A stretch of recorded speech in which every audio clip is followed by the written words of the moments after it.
So here we are, and spawning up in the top left-hand position as the red Protoss player. Representing GG, it's Majestic.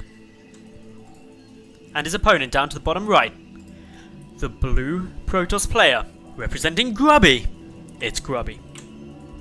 I can't get over his face there. That is just so cool. That is like the best thing.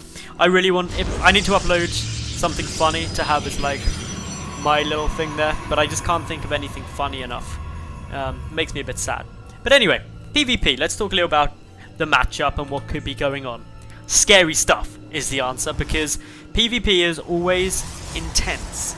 It's always nail-biting. And potentially sometimes you just lose because you did something crazy in terms of a build order and your opponent did the exact counter to it.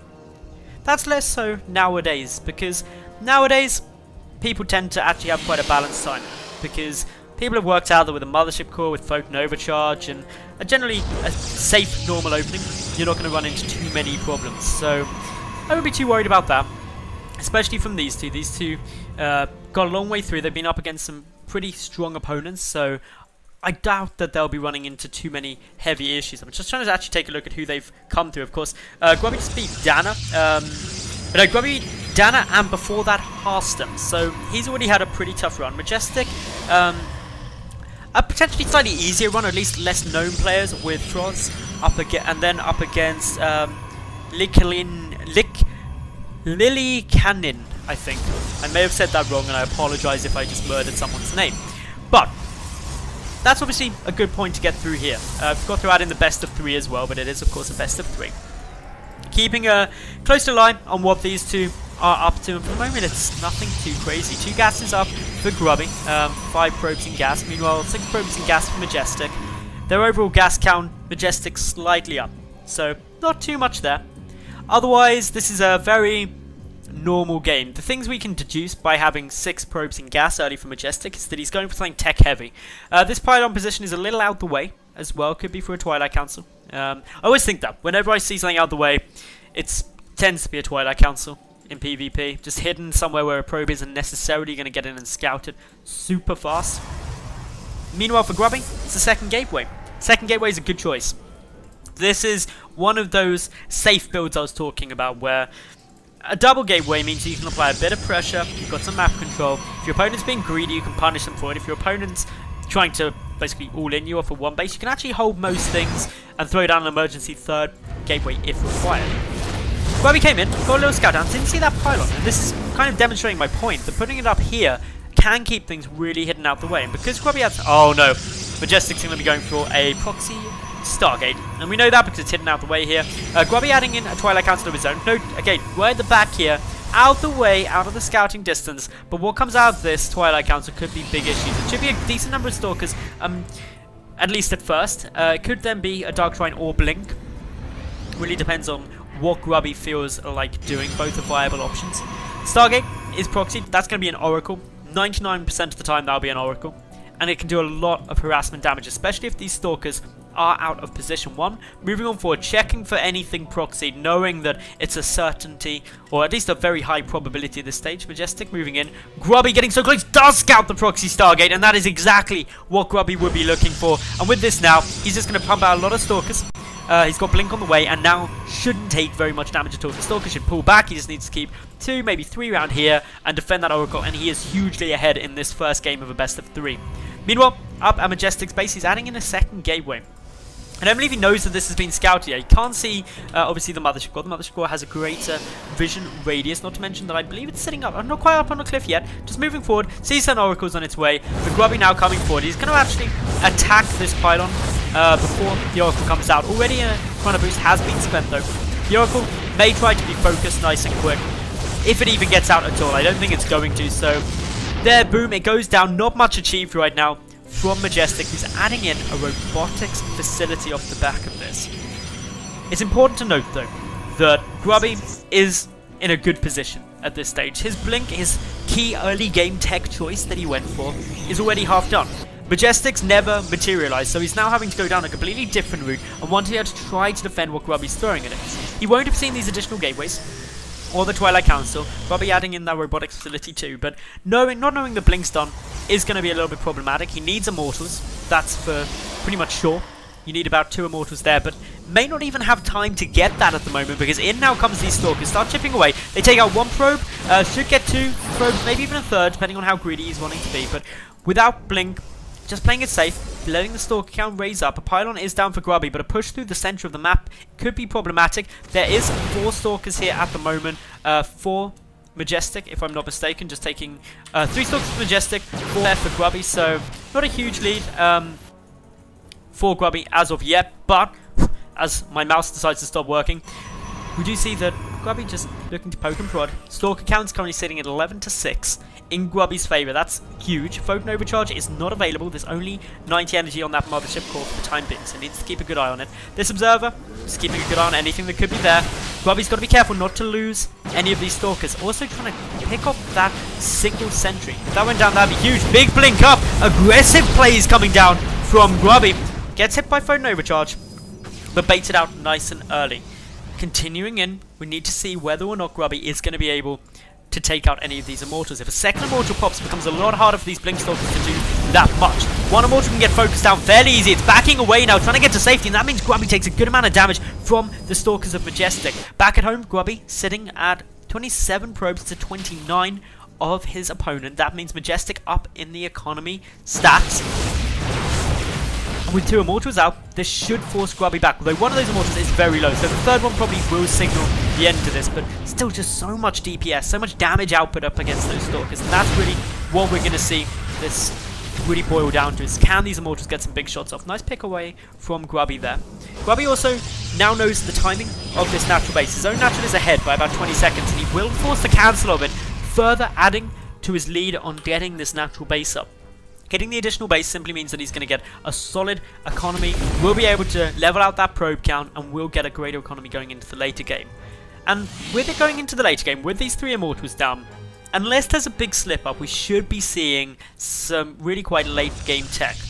Unless Grubby continue to deny this natural base. But with 3 Immortals, Blink Stalker play alone isn't going to work too well. 3 Immortals is more than capable of knocking that out. So therefore, probably going to be a bit more of a rush up into Colossi, into late game tech. As we see forges being added in, upgrades will start trickling through. It's really who takes the first step though, who decides to make that leap up into Colossus to really try and get a solid advantage in this game. Most likely it'll be Grubby, because he does have the natural base down earlier. He's also going to come and pick off this Stargate now. He left this up for quite a long time, and you will see some games where your opponent will sneak a probe through, add another pylon onto it, and suddenly you'll get an Oracle in your base even after you've depowered it. So picking off at some point is usually a very smart move, just to try and alleviate that threat. Majestic's actually going to be the first one to add in that robotics base, so his Colossus tech is going to be quicker, but Grubby's economy now looking substantially better than that of his opponents, mining about 200, nearly, well, 300 now, more minerals per minute, and still climbing with those double probe production, whereas Majestic still on 1 base, and being still on 1 base means he will mine out that fractionally quicker. He's oversaturated there, and Grubby just slowly adding in more and more probes, the more gases too. He's got his own robotics bay in production now. It's a little bit later, but he's adding in the 2nd robo facility. That means double Colossus production, and he can afford to do that because of the additional gas he's banking up here and the additional resources he's getting from his natural base being there sooner. Quick transfer of probes should level out the economy as it stands, +1 weapons coming down for both players. In terms of timings of that, relatively similar. The one concern from Grubby, or the one concern Grubby could potentially have, is that he's heavily down in the Immortal tech. He's currently only sitting with 1 Immortal up to 3 of his opponents, so when Colossi come out and they get in sizable numbers, that becomes less important. But when there's only 1 or 2 Colossus on the field, obviously having a substantial number of Immortals really helps you dish out a lot of damage. Extended Thermal Lance, of course, coming down for Grubby. Both players' Colossus are on their way out, at least the first one.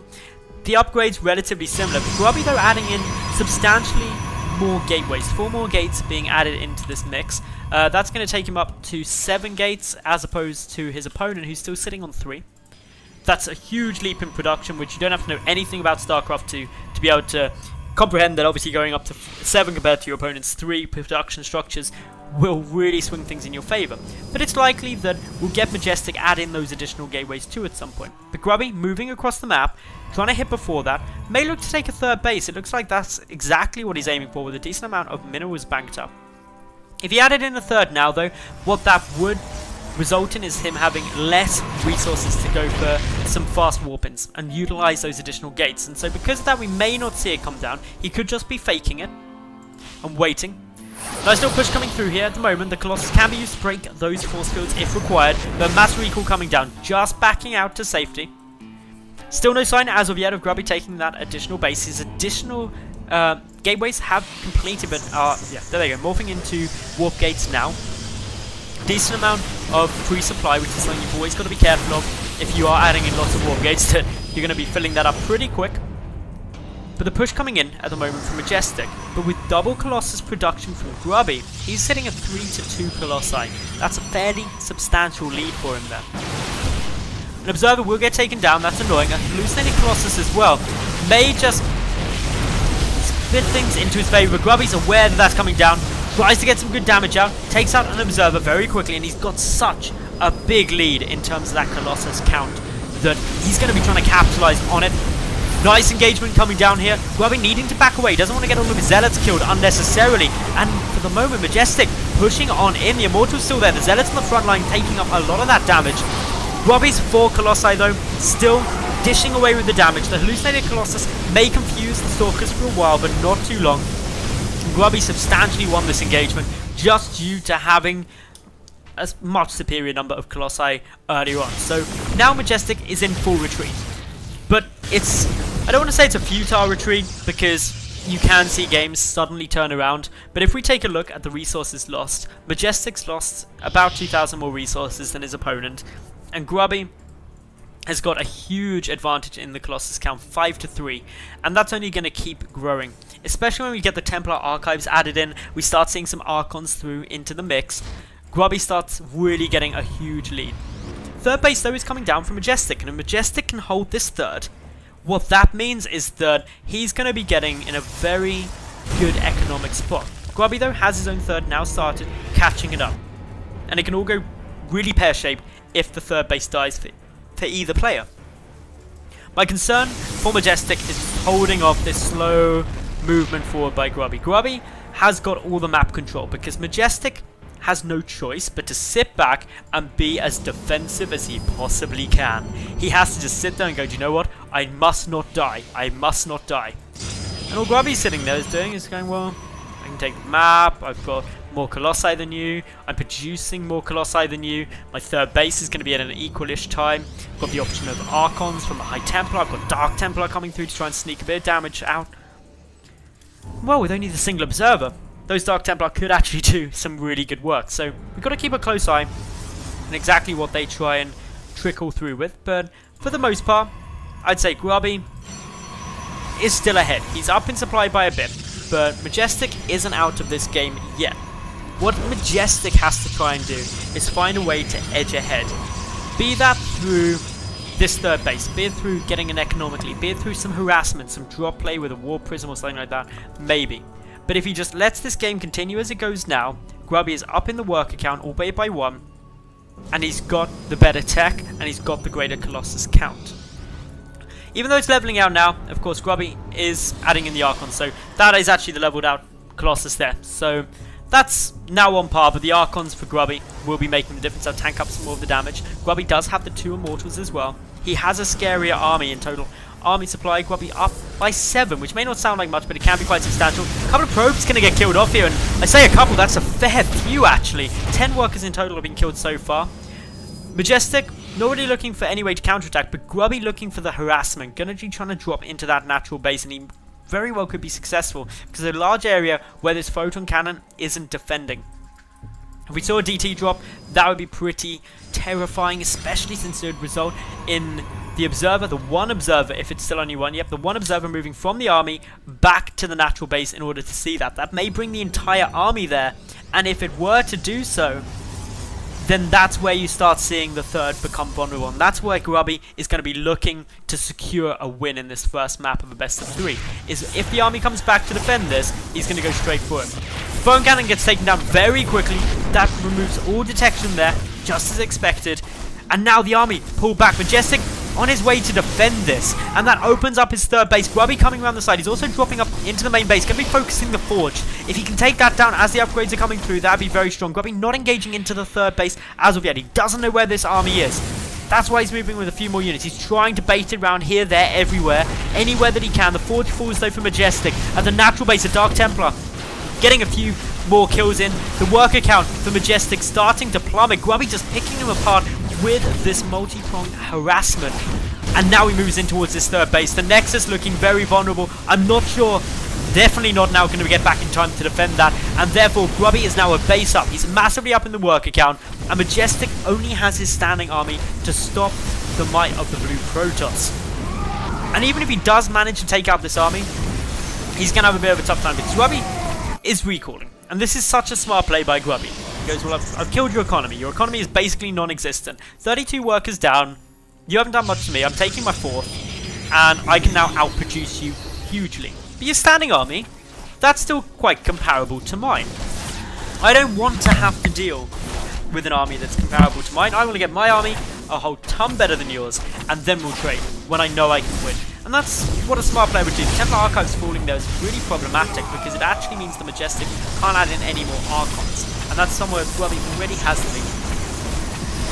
A couple of pylons have been taken down. That means Majestic was momentarily supply blocked, which is annoying. Grubby adding in 2 Colossi per production cycle, obviously with the double robotics facility. And he's now got +3. That gives him a solid upgrade lead. It's 3-0 up against 2-1.